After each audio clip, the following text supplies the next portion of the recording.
Les effets sont positifs.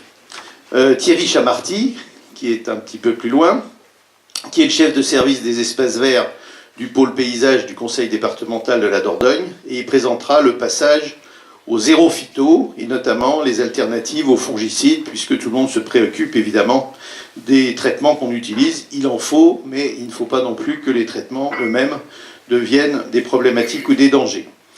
Jeanne-Emma Gracier, qui est pharmacien, et qui est aussi spécialisé en homéopathie, et qui applique depuis plusieurs années des traitements isothérapiques avec succès dans les jardins du château de Vivins, près de Pau, dont elle a la responsabilité. On aura une petite pause.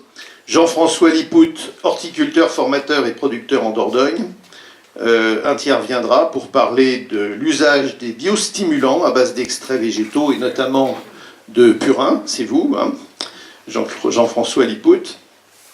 Et ensuite Rudy Breuring, qui est de formation horticole, qui est expert en buis, ça ne doit pas courir les rues quand même, des gens qui ont consacré, et qui défend un traitement 100% biologique et écologique sous la forme d'un engrais foliaire. Donc il nous parlera de ça.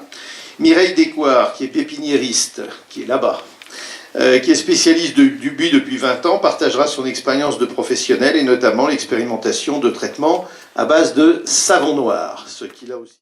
Donc je vais vous parler de tout ce qui a été fait à Érignac sur les buis. Je voulais vous dire que j'étais donc ravi de vous accueillir pour cette journée qui est à mes yeux très importante. Ce qui fait plaisir, c'est de voir que malgré tous ces problèmes, ce cher buis que nous aimons tant dans nos jardins et dans notre pays arrive à réunir autant de monde un petit peu partout dans le pays. Cette manifestation, ou avec l'équipe de France 3, alors, qui est venue faire un reportage sur cette manifestation, en ce moment dans les... qui est ici présente m'a acheté il y a 15 ans sans savoir qu'elle me l'avait acheté à moi, qui est le Buxus coreana, qui n'est absolument pas touché par la pierrade. Puisque... Non, le graissage, non, mais vous avez tout à fait raison, c'est très important. Lorsqu'on nettoie la cisaille, lorsqu'on l'affûte, on la graisse en même temps, on a toujours avec nous une petite burette d'huile, tout simplement. Vous prenez de l'huile... Donc la question était comment peut-il y avoir une suite à ces entretiens, parce que... de faire un compte-rendu précis de cette journée et de le rendre disponible à la vente soit sur notre site internet ou en nous contactant tout simplement.